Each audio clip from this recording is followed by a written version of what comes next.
Olá, meus amigos, tudo bem com vocês? Estamos aqui mais uma vez para mais uma classe dos professores. Esse é o seu canal, A Tribo de Dan, e nós vamos estudar mais um capítulo, mais uma edição da nossa lição da Escola Sabatina.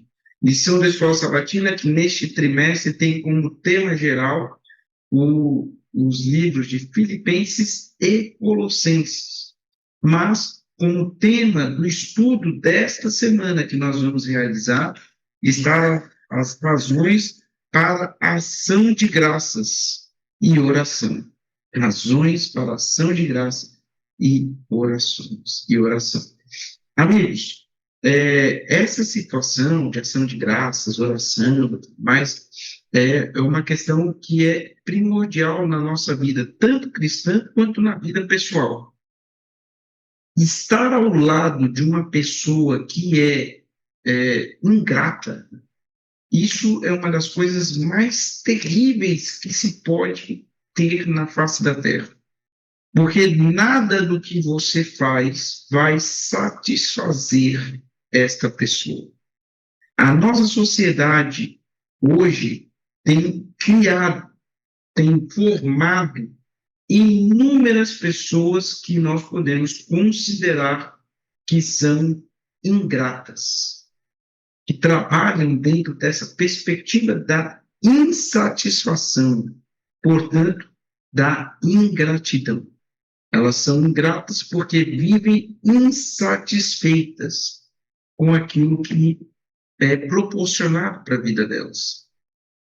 E aí não há nada que você possa fazer que vai levar essa pessoa a compreender que ela está numa condição boa, que ela está numa condição favorável, aceitável. Ela sempre vai reclamar de algum aspecto, de alguma coisa que foi colocada diante dela. E isso, quando nós levamos para o âmbito religioso, também é uma verdade.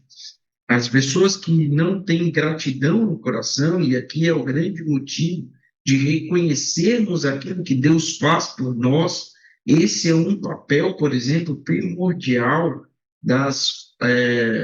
do dízimo. O dízimo é um reconhecimento daquilo que Deus fez por nós. Ele nos deu muito e nós devolvemos parte daquilo que Ele nos deu. O dízimo não é uma barganha com Deus. O dízimo é um reconhecimento daquilo que Ele faz por nós. Mas isso pode ser um assunto para um outro debate. Eu estou aqui só querendo apontar que é importante que a gente reconheça e sejamos gratos. A gratidão é o reconhecimento daquilo que Deus faz por nós, para que nós possamos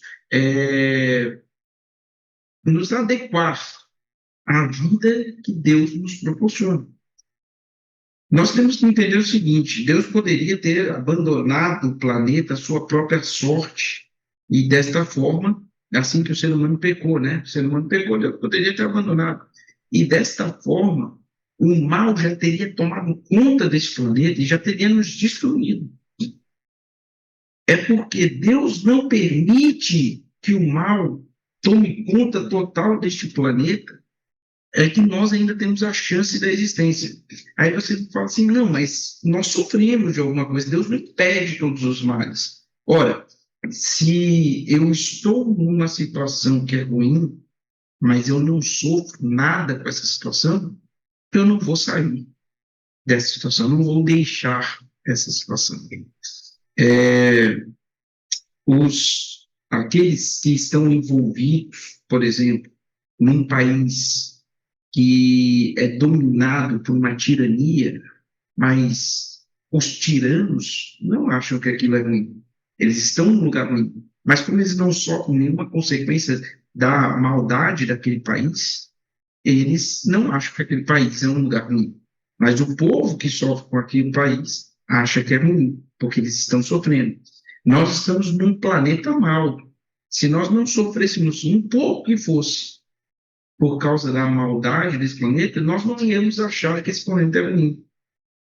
Entretanto, também, se Deus permitisse que o mal nos atacasse com toda a sua força, com toda a sua raiva, com toda a sua violência, não existiria mais ninguém aqui para, é, para que pudessem falar, né? Ou para que se tivesse uma história sobre essa pessoa, para que se pudesse salvar essa pessoa. Então, nós sofremos com o mal porque nós estamos num lugar ruim. Senão, não seria um lugar ruim. Agora, nós não sofremos tudo que o mal pode nos oferecer, porque Deus não permite que o mal nos ataque com toda a sua força. E uma coisa que a gente tem que ter por certo, o sofrimento grande que nós passamos aqui, um dia ele vai acabar. Um dia ele vai ter fim. E o mundo que Deus planejou, que é um mundo sem morte, sem luto, sem pranto, sem dor, este mundo vai chegar. E quando este mundo chegar, nós vamos viver a eternidade que Ele sempre quis para nós. Não é a eternidade que nós construímos, mas é a eternidade que Ele criou.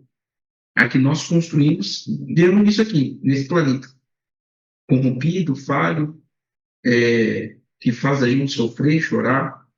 A que Deus construiu para nós e vai nos entregar é um mundo de completa paz, de completa segurança. Então, aqui é uma introdução do que nós vamos falar, e tem um outro detalhe, pior do que viver ao lado de alguém ingrato é ser a pessoa ingrata. Porque se eu vivo ao lado de alguém ingrato, eu ainda consigo encontrar a beleza da vida fora da ingratidão daquela pessoa que está ao meu lado. Mas eu nunca vou satisfazer aquela pessoa, nunca vai estar bom para aquela pessoa. Mas fora daquela pessoa, quando eu não estou com aquela pessoa, quando eu estou em outros momentos, eu vou poder desfrutar pelo menos um pouco da beleza que é a vida. Mas se eu sou o ingrato, não há nada neste mundo que vai trazer algum tipo de vontade, de alegria, de, é, de ânimo para aproveitar a vida. Acredite, o maior sofredor com a ingratidão é o próprio ingrato. Então, comece a olhar as situações, por mais desesperadoras que elas sejam, e procure nelas algo que faça com que você tenha algum proveito. Não estou dizendo que você vai se alegrar em todas as situações da vida, que você vai ser feliz em todas as situações da vida, mas nas situações da vida, você pode ter algum proveito, mesmo que essa situação seja ruim. Nós tivemos inúmeros casos na Bíblia de pessoas que viveram situações horríveis, mas tiraram delas algum proveito, alguma coisa que elas puderam olhar e falar assim: Senhor, obrigado pela situação que o Senhor me fez passar, porque eu pude me desenvolver como ser humano de alguma forma. Bom, o texto dessa semana está em Filipenses capítulo 1, verso 6, e eu vou ler aqui com vocês. Estou certo disto: quem começou a boa obra entre vocês, a manterá em desenvolvimento até o dia do Messias, do Senhor Jesus, né? O Messias Jesus. Eu vou aqui ler o texto de Filipenses, capítulo 1, verso 1 ao 12, e também nós vamos ler Colossenses, capítulo 1, verso 1 ao 12. Neste primeiro momento, vamos ler Filipenses, e depois nós vamos para Colossenses, depois de algumas reflexões aqui no livro de Filipenses. Esse é a introdução que Paulo faz em todas as suas cartas. Ele fala, ele dá ali sua saudação inicial e fala das bênçãos que é encontrar aquela comunidade de fé, de saber daquela comunidade de fé. Mesmo as comunidades que, na época que ele escrevia a carta, ele não conhecia. na comunidade, por exemplo, como a de Romanos, ele não conhecia aquela comunidade. Ou Colossenses, quando ele escreveu a carta, ele não conhecia a comunidade de Colossenses, mas sabia daquela comunidade há um motivo de oração e de gratidão. E esse é um ponto, né? Nós conhecemos pessoas diversas formas, de diversas maneiras, e nem sempre essas pessoas vão demonstrar o melhor de si em todos os momentos, mas essas pessoas, elas têm algo de bom, e nós podemos focar no que há de bom que essas pessoas nos apresentam. Eu ouvi uma história uma vez de um pastor que ele foi para o enterro do sogro. E pelo que ele contou, o sogro dele era uma pessoa muito difícil mesmo. Tão difícil que ele tinha problemas e brigas com todos da família, desde a mulher até os filhos e netos. Com todos da família tinha algum tipo de problema com esse senhor que havia falecido. E por mais que na família ali tivessem outros pastores, outros filhos daquele senhor, nenhum deles teve coragem de falar alguma coisa, porque todos sabiam que tinha algum problema com aquele homem. Então pediram para o genro falar, né? Olha, você pode falar alguma coisa do nosso pai? E aí ele foi ali na frente de todos e ele deu uma risadinha assim, né? Apesar do momento triste, e falou assim: Eu sei o que todos vocês estão pensando. Nesse não é o momento para falar mal de ninguém, mas vocês estão pensando o que será de bom que ele tem para falar? Porque era difícil, né? Diante de tantas intrigas, encontrar algo de bom para falar de alguém. Fica aqui até uma lição, né? Que tipo de história, de memória você está construindo? Porque entre a nossa morte até Jesus voltar, a única coisa que sobra da gente é a memória, a história que nós construímos ao lado das pessoas. Mas, enfim, esse ele fez essa introdução e ali, apesar do momento triste, alguns que estavam ali, que era a família, deram uma risadinha assim, meio de canto, e ele falou assim: mas deixa eu contar uma história para vocês. Uma vez eu tinha ido pregar numa igreja no domingo à noite e fui pegar um ônibus. E o motorista do ônibus parou, abriu a porta do ônibus e pediu para eu entrar do lado dele. Isso aí é o pastor contando a história. E eu entrei, e esse motorista do ônibus falou assim: Olha, você é o pastor fulano de tal? Ele, sim, eu sou. Eu tenho muito a agradecer o seu sogro. Aí, como assim, meu sogro? Meu sogro briga com todo mundo na cabeça dele, pensando. Aí, não, eu tenho que agradecer o seu sogro porque ele, ele me entregou, me levou ao Evangelho. E eu conheço o Evangelho agora, eu tenho a salvação, eu posso ser salvo em Cristo por causa da pregação que o seu sogro fez para mim. Eu tenho a certeza da salvação por causa do seu sogro. Esse pastor contou a história quando eu estava numa missão de evangelismo numa cidade no litoral de São Paulo. E nessa missão tinha alguns obreiros bíblicos.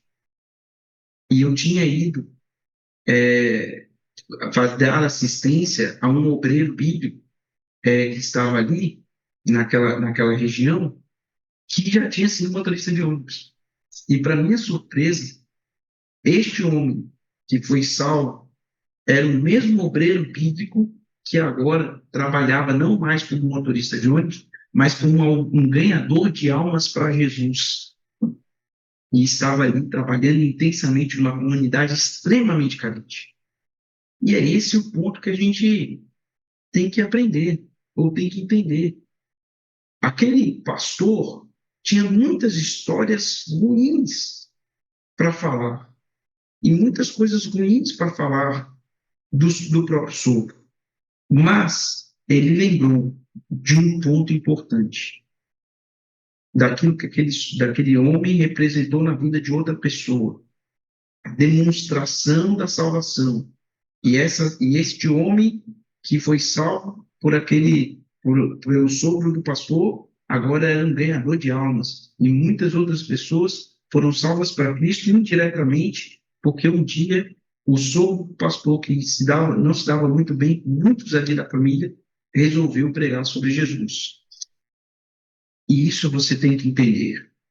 As pessoas estão ao nosso redor e elas têm pontos positivos. Ao invés de ficar focado naquilo que você gostaria, que talvez o seu líder de igreja fosse, o seu pastor fosse, ou que o irmão do seu lado fosse, foque naquilo que ele é de bom e trabalhe com aquilo que ele tem de bom. Se você é líder de igreja, você, mais do que qualquer outra pessoa, deveria aprender isso. Mais do que qualquer outra pessoa, deveria entender isso.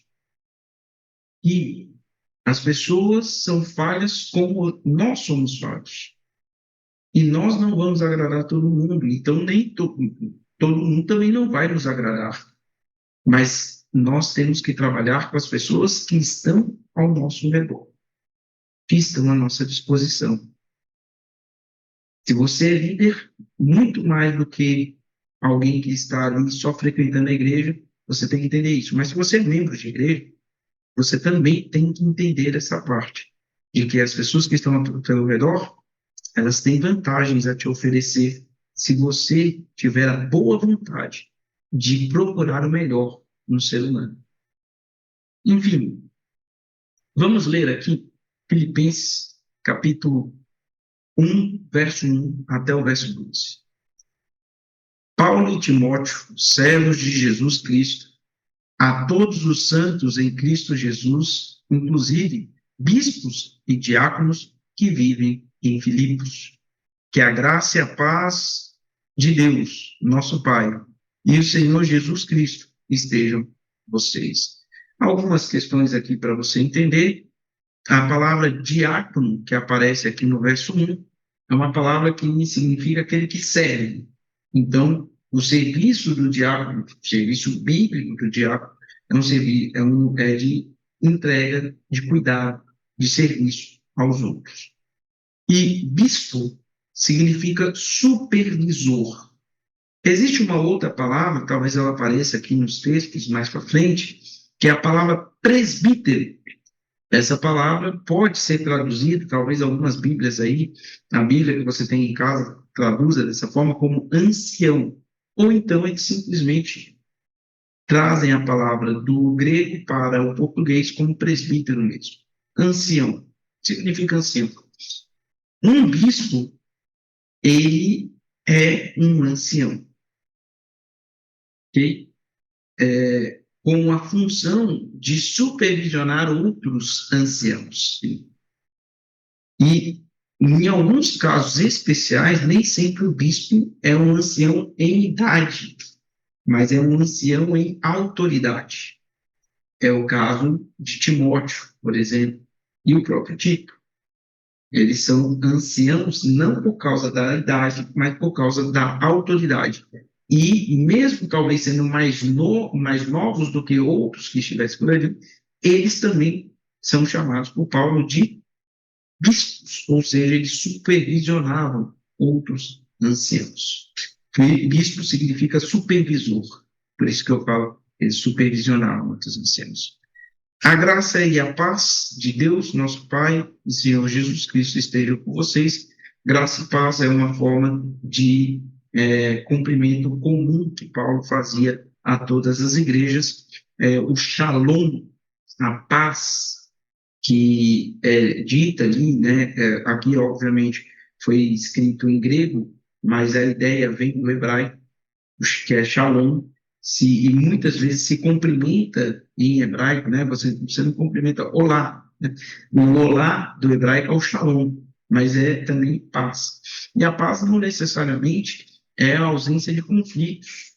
A paz é estar em meio aos conflitos, mas tranquilo, seguro de que Deus está atuando. E essa é a segurança do cristão. Quem vendeu para o cristão que ele não vai ter problemas porque ele se tornou cristão é o mentiroso. Porque Cristo fala para nós claramente, ele fala assim, olha, no mundo tereis aflições. João capítulo 16, verso 33. No mundo tereis aflições, mas tem de bom ânimo, eu venci o mundo. Ou seja, em meio às aflições, nós teremos bom ânimo. Bom ânimo não é estar alegre, né? Mas ou necessariamente sorrindo, pulando, não.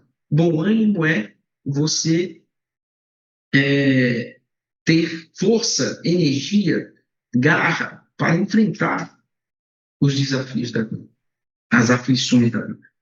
Bom, ele continua: dou graças ao meu Deus por tudo o que lembro de vocês. No caso do povo de Filipe, Paulo os conhecia. Paulo tinha ido a essa cidade. A gente já comentou isso no último vídeo. Se você quiser, você pode voltar ali ao primeiro vídeo desta temporada, desta lição, e aí você pode ver ali a passagem de Paulo por Filipe.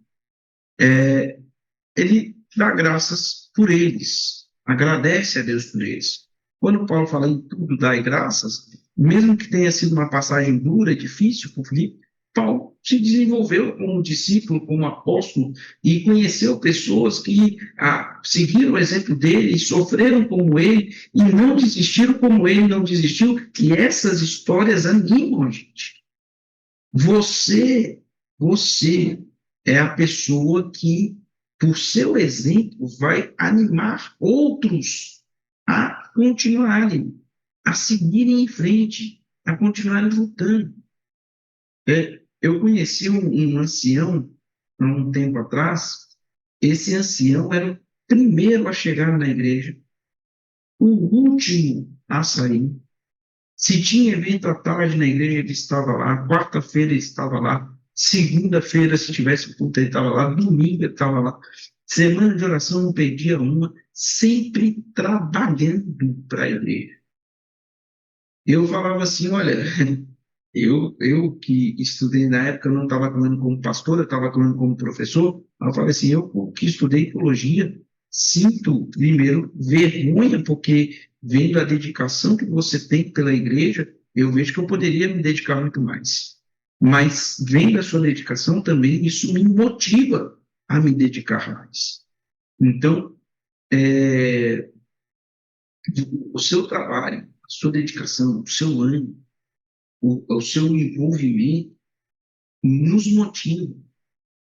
motiva pastores, motiva outros líderes da igreja, motiva irmãos da igreja a se envolver, a estar lá, a estar junto. Então, de alguma forma, você influencia. Use a sua influência para o reino de Deus. Enfim, verso 4: fazendo sempre com alegria súplicas por todos vocês. Ou seja, ele orava por todos, em todas as minhas orações. E Paulo, isso aqui é uma referência de Paulo. Paulo ora pelos outros. Ele sempre orou pelos outros, sempre esteve ali envolvido em oração pelos outros. E é interessante como nós negligenciamos a oração.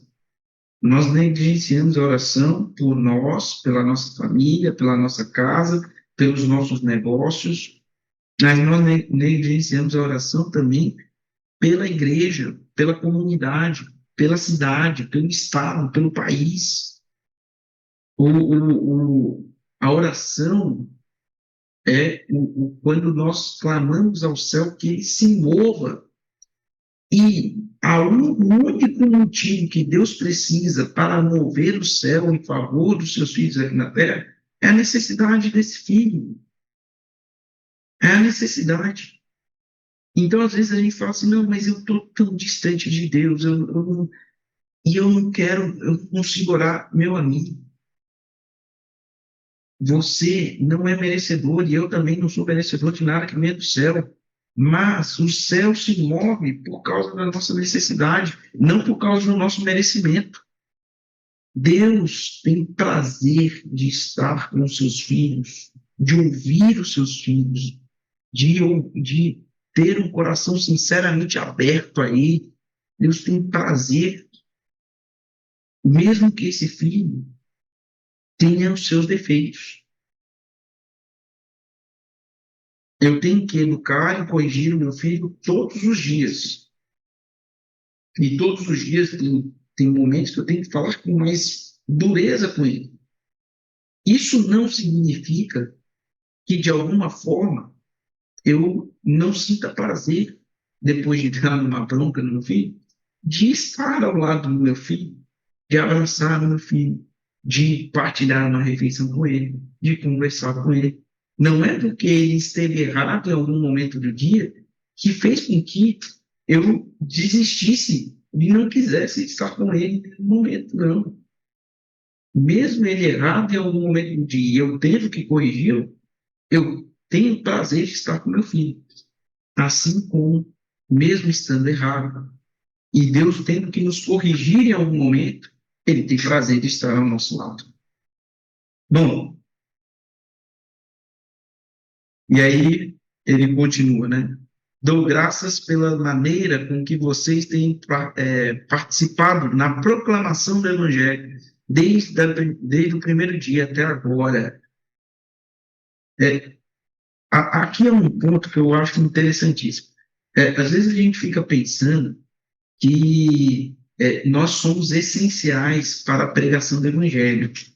Nós não somos essenciais para a pregação do Evangelho. A forma como Mateus escreve que o Evangelho será pregado a toda a nação e então virá o fim, Mateus 24:14, é uma forma em que deixa claro que é Deus que pregará o Evangelho. Nós somos os instrumentos. E o instrumento pode ser substituído, mudado, sabe? Se ele não funciona. Mas por que Deus insiste em nos usar? Porque não é Deus que precisa, mas somos nós que precisamos de Deus. O tempo de trabalho na missão, na obra, na causa de Deus, é o tempo em que eu estou com o meu Deus, em relacionamento com Ele.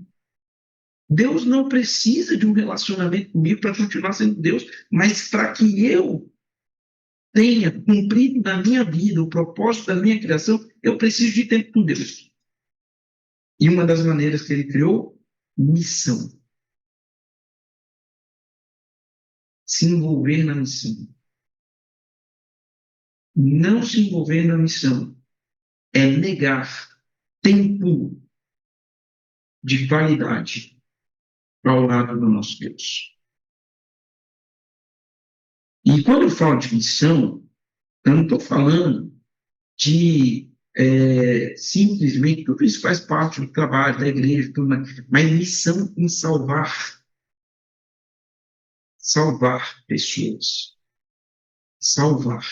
Intencionalmente eu estou tentando salvar alguém. Tirar essas pessoas das trevas e colocar na luz. Eu posso estar fazendo um monte de coisa da igreja e não estar salvando ninguém. Isso não é missão. Isso não é missão. Isso é passatempo. E de passatempo eu tenho um monte. Por isso que a igreja fica sem significado. Fica sem significado porque eu faço da igreja um passatempo. Eu não tenho nada para fazer nesse dia, eu vou para a igreja. Isso, a igreja fica sem significado. A igreja ganha significado quando você se envolve na salvação. Ah, mas eu não fui eleito para nenhum ministério. Não importa. Ele não falou assim, seja eleito para um ministério, vá ao mundo, proclame o evangelho. Não. Ele falou para você, uma vez que você aceitou a salvação, ir por todo mundo pregar o evangelho. Ele falou isso. Mateus 28:19. Você vai para todo mundo, prega o evangelho. Não pediu para você ser eleito para um ministério. Pediu para você ir pregar o evangelho. Ah, mas ninguém me chamou. E quem precisa te chamar se Cristo já te chamou? Ninguém pediu para eu me envolver. Quem precisa pedir para você se envolver se Cristo já pediu para você se envolver? Ide por todo mundo pregar o evangelho. É isso. Vamos por todo mundo pregar o Evangelho. E sereis minhas testemunhas. Primeiro em Jerusalém, depois na Judéia, depois em Samaria, até os confins da terra. É isso. Isso é missão. E eu não preciso de ninguém falando que eu tenho que ir para precisar ir. Enfim, vamos continuar aqui. Verso 6. Estou certo que aquele que começou boa obra em vocês há de completá-la até o dia de Jesus Cristo. Se nós nos mantermos na missão, nos mantermos na pregação do Evangelho, envolvidos na salvação de pessoas, nós estaremos na obra de Deus, trabalhando pelo desenvolvimento da obra, e Deus estará trabalhando uma obra em nós. Mas aí a gente se afasta da missão, afasta do Evangelho, afasta de tudo, e quer que Deus trabalhe na nossa vida se nós nos afastamos daquilo que Deus nos pediu para fazer. É claro que a gente não recebe as coisas de Deus por merecimento, mas imagine se fosse por merecimento. Será que eu mereceria que Deus trabalhasse ou completasse a boa obra que começou em mim, do jeito que eu estou envolvido, na obra que Ele pediu para estar envolvido? Se fosse um salário, será que eu mereceria receber? Agora, eu posso receber completar a boa obra em mim, não porque eu mereço, mas porque eu quero que ela seja completada em mim. E como eu demonstro que eu quero? Teve uma vez que um pastor, ele pegou uma nota de R$ 20, na época que R$ 20 valia alguma coisa, pegou uma nota de R$ 20 e falou assim, quem quer essa nota? Quem quer essa nota? E é um monte de gente, eu quero, tem dó história lá. Eu quero essa nota. Aí o pastor, tem certeza que vocês querem? Quem quer essa nota? Aí o pessoal começou a não entender, mas eu estou falando que eu quero. Eu também estou falando que eu quero, estou falando que eu quero, estou falando que eu quero. Aí o pastor parou de novo, mas tem certeza que vocês querem a nota? Eu estou falando que eu quero. Aí o pastor virou e falou assim, esperou um pouquinho mais, falou, quem quer essa nota? Uma pessoa levantou, pegou a nota e sentou. Aí o pastor falou, entenderam o que aconteceu? Quem quer alguma coisa tem atitudes que demonstram que ela quer. Talvez aquela pessoa não tenha feito nada para merecer os R$ 20, mas ela teve uma atitude que demonstrou que ela queria os R$ 20. Os outros só ficaram falando. Não há nada que eu faça para ganhar salvação, para que Cristo complete a boa obra em mim. Não há nada que eu faça para que essas coisas aconteçam. Entretanto, eu preciso demonstrar que eu quero que essas coisas aconteçam em minha vida. Senhor, vamos imaginar o julgamento lá. Senhor, as atitudes dele são falhas. Ele até tenta fazer o que é certo e tal, mas ele é falho. Não, mas as atitudes dele demonstram que ele quer, por mais falho que seja. E as nossas atitudes estão demonstrando que nós queremos que Deus atue na nossa vida, por mais falhos que nós sejamos. Nós não vamos merecer salvação, mas pelo menos estamos demonstrando que nós queremos ser salvos. Pelo menos estamos demonstrando que queremos que Ele complete a boa obra em nós. Pelo menos estamos demonstrando isso. A gente precisa mudar a forma como a gente enxerga as coisas. Aliás, é justo, verso 7, que eu assim pense de todos vocês, porque trago no coração, seja nas minhas algemas, seja na defesa e na confirmação do Evangelho, pois todos vocês são participantes da graça comigo. Mesmo em algemas, mesmo precisando de defesa, Paulo diz que isso é graça. E eles participam da graça. Ele diz que é graça porque ele tem a mente focada no que está no céu, não no que está na terra. E ele vai colocar isso mais explicitamente agora para frente. Depois do verso 8, ele vai começar a deixar isso mais claro, que a situação de prisão dele é motivo de graça. Ah, mas ele está preso. Sim, ele está preso. Mas a prisão dele é mais uma oportunidade de ele apresentar para o céu, para pessoas que ele não teria como apresentar o céu, ele, Paulo. Essas pessoas talvez recebessem a informação do céu de outra forma, mas ele, Paulo, não poderia apresentar o céu para essas pessoas, talvez se ele não tivesse sido preso. E aí ele percebe que esta era a condição para que ele apresentasse o evangelho. Agora, o que isso impacta? Poxa, então mandava alguém que não precisava ser preso, sim, mas o que isso ia construir na vida do Paulo? Se outra pessoa fosse, se outra pessoa tivesse que pregar, o que isso ia mudar na vida do Paulo? A questão não é só quem Paulo salvou pregando o evangelho, a questão é o próprio Paulo. A questão não é só você, ou não é só quem você vai salvar, mas a questão é você, que também vai ser salvo através do trabalho. Você vai salvar outras pessoas levando até Cristo, mas você será salvo através do trabalho, de seu trabalho, de levar outras pessoas até Cristo. Verso 8, pois Deus é testemunha da saudade que tenho de todos vocês, no profundo afeto de Cristo Jesus.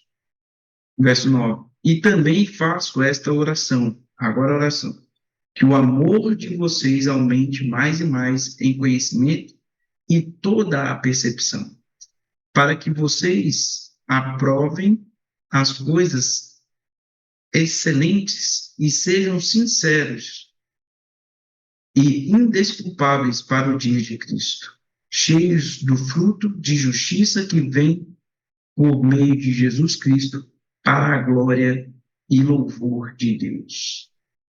Quero, irmãos, que saibam que as coisas que me acontecem têm até contribuído para o progresso do Evangelho.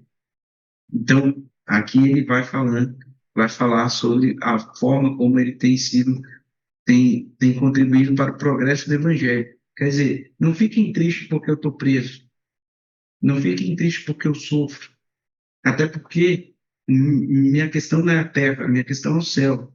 Então, quando o foco está no céu, o sofrimento do tempo presente vai nos entristecer, vai nos magoar. E eu estou falando isso para quem não está sofrendo, porque para quem está sofrendo, a única coisa que eu posso fazer é sofrer junto com você. E a única coisa que você precisa de mim agora é isso. Mas para quem ainda está sofrendo, isso aqui é uma forma de vacina. E aí eu posso falar para você o seguinte: o sofrimento ou as dificuldades que nós passamos aqui é uma forma da gente ter oportunidades de apresentar o reino, viver o reino que de outra forma a gente não poderia. Nós não poderíamos. E é isso que ele está dizendo. Olha, não fica triste que eu estou preso. O evangelho não parou de ser pregado porque eu estou preso. Aliás, é interessante porque na perseguição, chegou até um historiador romano uma vez e falou assim: olha, parece que o sangue dos cristãos é semente, quanto mais cai na terra, mais deles nasce, mais deles brota. Ou seja, é, apesar da situação de Paulo, o poder de Deus continua atuando no mundo. Não são cadeias, não são algemas, não é censura, não é perseguição, não é proibição de falar ou de pregar o evangelho que vai impedir que o evangelho seja pregado. Ele será pregado. E ele avança mesmo nos países que estão, que ser cristão significa ser morto. E ele continua avançando. Verso 13, de maneira que toda a guarda pretoriana e todos os demais sabem que estou preso por causa de Cristo. Ele falou aqui, ó, eu vou parar no verso 13 aqui e vamos para Colossenses. Mas aqui no verso 13 ele está falando assim, toda a elite da guarda que protege o César, eles sabem de Cristo, porque Paulo está preso. Outras pessoas poderiam ter pregado para eles, não Paulo, se ele não tivesse sido preso. Então, Paulo entendeu que para aqueles homens receber o evangelho era importante, mesmo com Paulo na cadeia. E às vezes a gente desiste de Deus porque eu não consegui emprego, porque eu não consegui um carro, porque eu perdi isso, porque eu perdi aquilo. Então, você está trocando o céu por causa dessas coisas. Você vai trocar o céu por causa disso. Vai abandonar Cristo por causa de ninharias da terra. Tudo o que essa terra tem de melhor para nos oferecer é chorume perto do que o céu tem para oferecer. Aquilo que fosse o mais simples do céu é muito mais do que as maiores riquezas que a terra pode oferecer. As coisas mais simples do céu são mais valiosas do que as maiores riquezas da terra. Então, se você está trocando o céu por capricho, meu amigo, você é um péssimo investidor. Você está trocando o céu por nada, por ninharia. Mas acho que é o pior de tudo, né? Estou trocando o céu, parece que eu estou fazendo uma barganha com Deus. Sabe o que é pior de tudo? É trocar o amor de Cristo por causa de coisas terrenas. É se prostituir para a terra. É se prostituir para a terra. Trocar o evangelho por causa das coisas terrenas é se prostituir. É trocar um amor verdadeiro por questões materiais. Se a gente se vende tão fácil aqui na Terra, por que a gente acha que poderia resistir a alguma coisa pior que viesse a acontecer? Não vamos. Não vamos. Então é necessário que a gente entenda que o ter o foco correto das coisas que vão acontecer. Enfim, eu sei que às vezes é duro o discurso, mas a gente precisa tentar dar um chacoalhão de realidade aqui, né? Vamos para Colossenses, e a gente vai tentar ir em Colossenses um pouquinho mais rápido. Tem alguns textos em Colossenses mais para frente, outras sessões que talvez a gente demore mais. Mas é porque a premissa é a mesma aqui, tá? Tem o prefácio de Paulo, no verso 1, Colossenses capítulo 1, verso 1. Paulo, apóstolo de Cristo Jesus, pela vontade de Deus, e irmão de Timóteo, e o irmão Timóteo, aos santos e fiéis irmãos em Cristo que estão em Colossos, que a graça e a paz de Deus, nosso Pai, estejam com vocês. Paulo não conheceu o pessoal de Colosso, ele só ouviu falar. Então, damos graças a Deus, Pai, nosso Senhor Jesus Cristo, quando oramos por vocês. Mesmo sem conhecer, Paulo orava, porque ele não conhecia, mas o céu conhece. Então, ele ora por essas pessoas. Você acha, poxa, mas eu nem conheço, não sei qual é a dor, não sei qual é a luta. Mas ore por aqueles que vocês sabem e estão clamando a súplica e a ajuda dos irmãos em oração. No verso 4 mostra que ele não conheceu. Desde que ouvimos, ou seja, eles não viram, eles ouviram da fé de vocês, que vocês têm em Cristo Jesus e o amor que ele tem por todos os santos, por causa da esperança que está guardada para vocês no céu.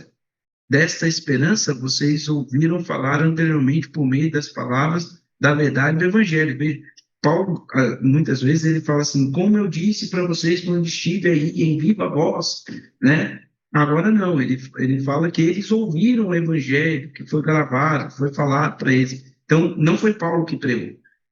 E que chegou até vocês, não por meio de Paulo, tá vendo? Aqui é um ponto. O evangelho é pregado por muitos anônimos. Os anônimos espalham muito mais o evangelho do que os famosos pregadores. Você não precisa ser famoso parar multidões, reunir multidões para poder falar de Cristo. Apenas se coloque no serviço. Se Deus for te fazer alguém como um Paulo da vida, ele vai te fazer. Se ele não tiver, a sua ação para o reino de Deus será grandiosa e valiosa. Enfim, vamos lá. No verso 6. Este evangelho da verdade, verso 6, que chegou até vocês. Esse evangelho está produzindo fruto e crescendo em todo o mundo, assim como acontece entre vocês, desde o dia que ouviram e entenderam a graça de Deus na verdade. Isso vocês aprenderam em Epáfras, nosso amado servo, com Epáfras, o de Epáfras, né? Nosso amado conservo, em relação a vocês, fiel ministro de Cristo. O qual, então, quem pregou foi esse Epáfras aqui, que não escreveu nenhum texto da Bíblia. Não temos nenhum sermão dele registrado, não temos nenhum discurso. Não tem, essa informação que nós temos de Epáfras. Um anônimo que converteu uma cidade inteira. Né? Uma alma que você leva para Cristo, você já faz uma grande missão. Então, você não precisa ser famoso, ser grande pregador, mover multidões. Seja um Epáfras, mas pregue o Evangelho. O qual também nos contou do amor que vocês têm no Espírito. Então, foi do Epáfras que ele ouviu as histórias do povo de Colossos, né? Verso 9. Por esta razão, também nós, desde o dia que soubemos disso, eles não viram. Paulo deixa claro em vários momentos que eles não viram nada, eles só ouviram. Não deixamos de orar por vocês e pedir que transborde do pleno conhecimento da verdade. E conhecereis a verdade e a verdade da vontade de Deus. Pleno conhecimento da vontade de Deus. Conhecereis a verdade vos libertará. E toda sabedoria e entendimento espiritual. Então, Paulo pede aqui que eles conheçam a vontade de Deus. E a vontade de Deus é registrada na Bíblia. Aqui tem um ponto que a gente precisa entender. Eu vejo muita gente procurando sabedoria, com pastores, com gurus espirituais, sei lá, um líder da igreja. As pessoas estão procurando sabedoria, conhecimento, algum tipo de rumo para a vida.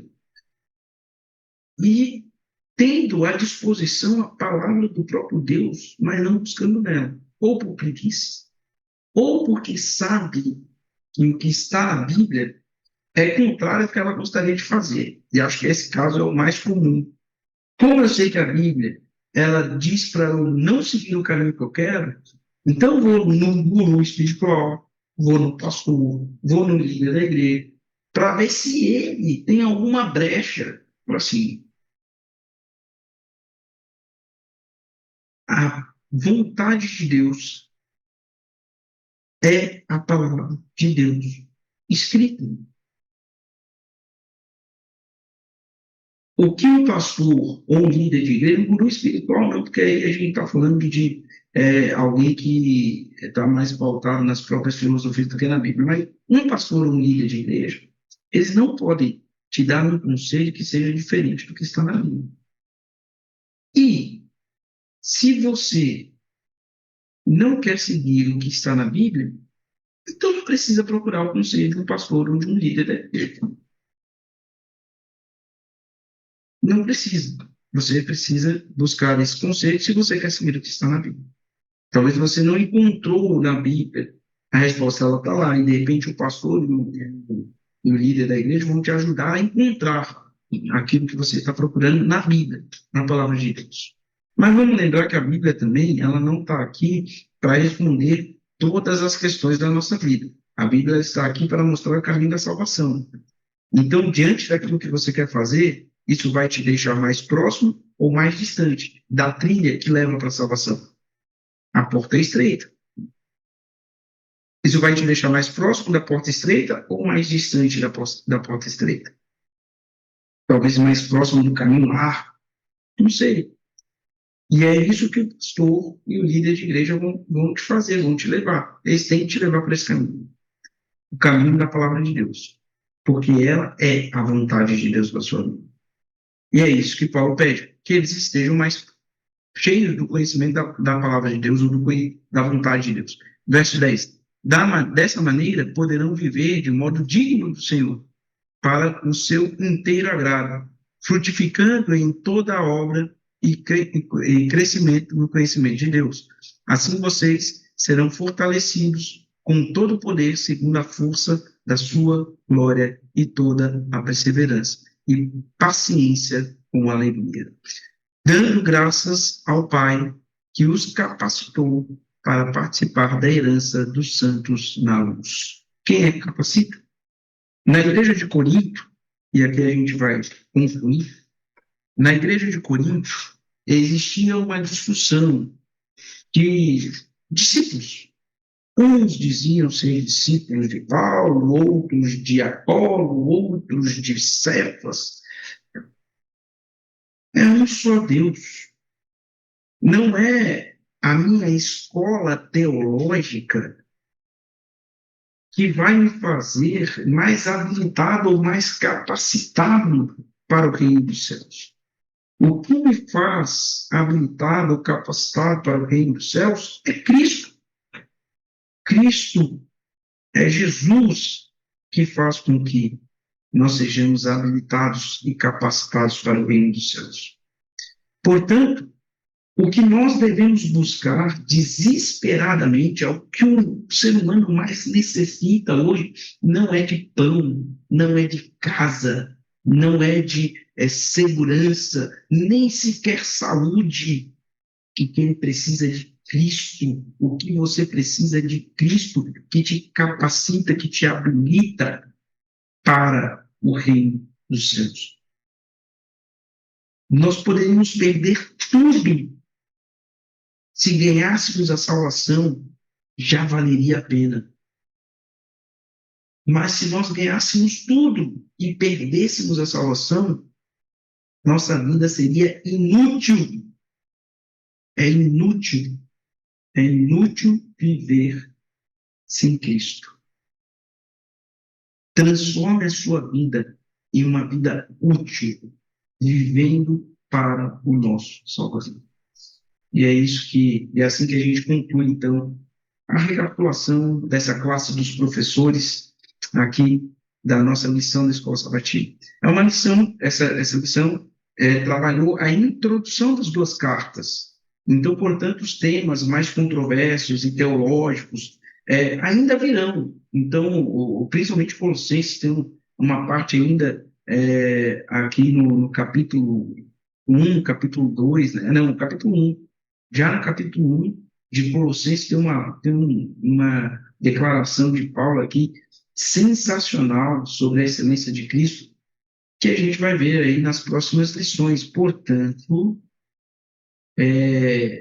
continue acompanhando os nossos vídeos, aquilo que a gente está apresentando, porque nós vamos nos aprofundar teologicamente depois dessa introdução que foi feita aqui por Paulo nas duas cartas. Que Deus abençoe você, a sua família, a sua semana, e nos vemos na semana que vem em mais um vídeo da classe dos professores na tribo de Dan. Nós teremos outros tipos de vídeo nesse canal, mas por enquanto fique com esse vídeo, vai conferindo o que foi falado aí nas outras semanas, semana passada, e que Deus te abençoe. Até a próxima semana. Tchau, tchau.